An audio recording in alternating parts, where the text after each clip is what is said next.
Hey, it's me, Bambi here, and I'm just here to help you guys with a few instrumental tips on how to beat the heat and not let the heat beat you.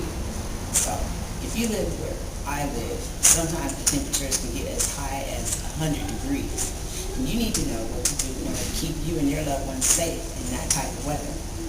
Now, how do you constitute a heat emergency? And what do you do if it happens to you? Well, I am a lay responder instructor with the American Red Cross for CPR and first aid. So I'm going to give you a few of the things we know to be true. Now, the best medicine is prevention. So in order to prevent such heat type of emergencies, you need to stay hydrated. Always have some water with you.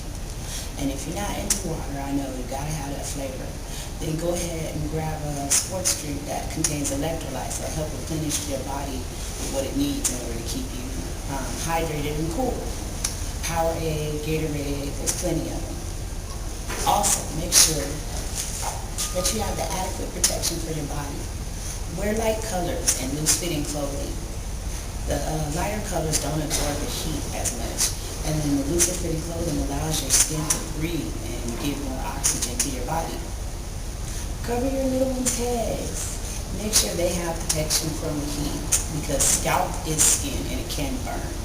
And also for yourself, style a sun hat or a bandana. However you do it, do it. And make sure that you put on some kind of sunscreen that will protect your skin from the harmful rays of the sun. Now for those of you who work in the heat or work in places where there's not a lot of ventilation and there's the possibility of overexerting or overheating, get an instant cold pack. They're really, really easy to buy. This one is only $1 from the local 99-cent store. What you do is you keep it in your bag, and if you do happen to incur a heat emergency, you can go grab this, it cracks and it starts to cool immediately. So that way you can start getting relief quickly. So, what is a heat emergency? Well, heat emergencies are split into 3 basic categories. You have heat cramps, which is the least serious. You have heat exhaustion, and then you have heat stroke, which is the most serious. But it occurs the least because usually before a heat stroke, you can usually tell your victim is having some kind of problems with the heat, and you can reverse the condition before it gets more serious. That's why it takes a keen eye and the knowledge of first aid and CPR. Which, by the way, if you want to find a registered course in your area, go online to redcross.org and you'll find your local chapter with a schedule of classes, and there's always classes going on where you can learn the proper skills of CPR and first aid. Believe me, they are vital and life-saving, especially if you have children and or are caring for elderly people in your home. You just have to know. There's no ifs, ands, or buts about it. Okay, so heat cramps. Heat cramps are really simple. Heat cramps are usually start in the legs, the arms, or the head, or the abdomen. And they're usually from overusage of that muscle. And basically, lactic acid hasn't had an opportunity to burn down because you're using oxygen in order to cool your body. So at that point, what you want to do is get the person to a cool area, start giving them cool fluids such as water, or like I said previously, the Powerade or Gatorade. You want to try and give them a light massage on that area in order to alleviate some of the pain. And just give them time to rest and cool. You can try a cool towel on the area, like, give them like a cool towel around the neck. But do not splash them with cool water. Do not try and immerse the person who's going into a heat emergency with cold water. You can send them into shock, which is a life-threatening condition. Next up is the heat exhaustion. Heat exhaustion is the most recognizable and most common condition related to the heat. Heat exhaustion can range from pale, ashen skin, peaky flushness in the face, dizziness, nausea, Sometimes it's related to loss of consciousness, but that's going along the lines of the more serious condition. Um, you'll also notice maybe that they'll be kind of out of it, incoherent. These are all symptoms of the person experiencing heat exhaustion. You need to immediately get this person to a cool area. Get some cool towels. That means get running water on cool towels, and place them on the neck, the back of the neck, the wrist, the groin, and at the ankles. These are very important places because they are major points of access to the large blood vessels, which help the body cool. So you want to give that body a chance to start regaining control and cooling itself down. You want to give them cool fluids. Don't make them drink a lot of fluid because that can cause them to regurgitate. And if they regurgitate, you run the risk of the person choking. So you don't want it to become more serious.